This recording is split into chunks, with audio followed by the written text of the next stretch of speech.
ಇವತ್ತು ಯಾಕೋ ನನಗೆ 6 ಗಂಟೆಗೆ ಎಚ್ಚರ ಆಯಿತು. ಎಲ್ಲರಿಗೂ ಡೇ 3 ಮಿನಿಟ್ ಬ್ಲಾಗ್ಗೆ ಸ್ವಾಗತ. ನಾನು ಎದ್ದ ತಕ್ಷಣ ಯಾವಾಗಲೂ ಹಾಟ್ ವಾಟರ್ಗೆ ಅರಿಶಿನ ಲೆಮನ್ ಮತ್ತೆ ಜೀರಿಗೆ ಹಾಕೊಂಡು ಕುಡಿತೀನಿ. ಈ ಕಡೆ ಆ ನೀರನ್ನ ಆರಕ್ಕೆ ಬಿಟ್ಟು ಈ ಕಡೆ ಮಮ್ಮಿ ವಾಕಿಂದ ಬ್ರಷಲ್ಲಿ ಅನ್ನ ಮಾಡಿ ಇಟ್ಟಿರು ಅಂತ ಹೇಳಿದ್ರು. ಅದನ್ನ ಮಾಡಿ ಆ ಡ್ರಿಂಕ್ ಕುಡಿಯೋದಕ್ಕೆ ನನ್ನ ಮಕ್ಕ ಒಂಥರ ಆಗಿತ್ತು. ಈ ಕಡೆ ಕಾಲೇಜಲ್ಲಿ ತಿನ್ನಕ್ಕೆ ಅಂತ ಮಮ್ಮಿ ಫ್ರೂಟ್ಸ್ ಮತ್ತೆ ವೆಜಿಟೇಬಲ್ಸ್ ಎಲ್ಲ ಕಟ್ ಮಾಡಿ ಇಟ್ಟಿದ್ರು. ಕಾಲೇಜ್ಗೆ ಬಾಕ್ಸು ಬಾಟ್ಲು ಅಂತ ಎಲ್ಲ ರೆಡಿ ಮಾಡ್ಕೊಂಡು ಹೋಗಿ ತಗೊಂಡೋಗಿ ಬ್ಯಾಗಲ್ಲಿ ಬ್ಯಾಗ್ ಪ್ಯಾಕಿಂಗ್ ಕೆಲಸ ಮುಗಿತಲ್ಲ ಅಂತ ನಾನು ರೆಡಿ ಆಗೋಣ ಅಂತ ಹೋದೆ. ರೆಡಿಯಾಗಿ ಈಚೆ ಬಂದೆ. ಈ ಹೇರ್ ಸ್ಟೈಲ್ ಯಾಕೋ ಇಷ್ಟ ಆಗಲಿಲ್ಲ ಅಂತ ಇನ್ನೊಂದು ಹೇರ್ ಸ್ಟೈಲ್ ಮಾಡ್ಕೊಂಡು ಬಂದೆ. ಆ ಹೇರ್ ಸ್ಟೈಲ್ ಮಾಡ್ಕೊಂಡು ಸ್ಟ್ಯಾಂಡಿಗೆ ಬರೋಷ್ಟರಲ್ಲಿ ಲೇಟ್ ಆಗಿತ್ತು. ನಾನು ಬಂದ ತಕ್ಷಣ ಬಸ್ ಬಂತು.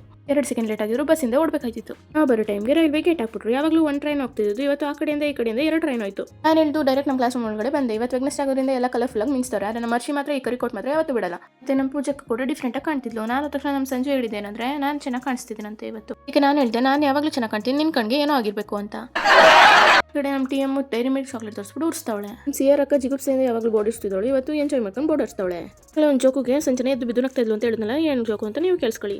ಬಾಡಿ ಸೈಜ್ 28 ನನಗೆ ಸಿಕ್ಕಿರೋ 30 32 ಹಾಕಿರೋದು 30 ಲೂಸು 32 ಇದೇ ನಮ್ಮ ಪೂಜಕ ಮಾಡಿ ಜೋಕು. ಅಲ್ಲಿಂದ ಕ್ಲಾಸ್ ಮುಗಿಸ್ಕೊಂಡು ಮನೆಗೆ ಬಂದೆ. ಮನೆಗೆ ಬಂದ ತಕ್ಷಣ ಯಾಕೋ ಸಿಕ್ಕಾಪಟ್ಟೆ ತಲೆನೋಯ್ತಿತ್ತು. ನಮ್ಮ ಮಮ್ಮಿ ಕೊಟ್ಟಿರೋ ಕಾಫಿ ಕೊಟ್ಬಿಟ್ಟು ಮಲ್ಕೊಬಿಟ್ಟೆ. ಸೊ ಈ ಮಿನಿ ಬ್ಲಾಗ್ ನಿಮಗೆ ಇಷ್ಟ ಆಗಿರೋ ಒಂದು ಲೈಕ್ ಕೊಡಿ ಆ್ಯಂಡ್ ಇದೇ ಥರ ವೀಡಿಯೋಗಾಗಿ ನಮ್ಮ ಚಾನಲ್ಗೆ ಸಬ್ಸ್ಕ್ರೈಬ್ ಮಾಡ್ಕೊಂಡು ಸಪೋರ್ಟ್ ಮಾಡಿ. ಬಾಯ್, ಟೇಕ್ ಕೇರ್.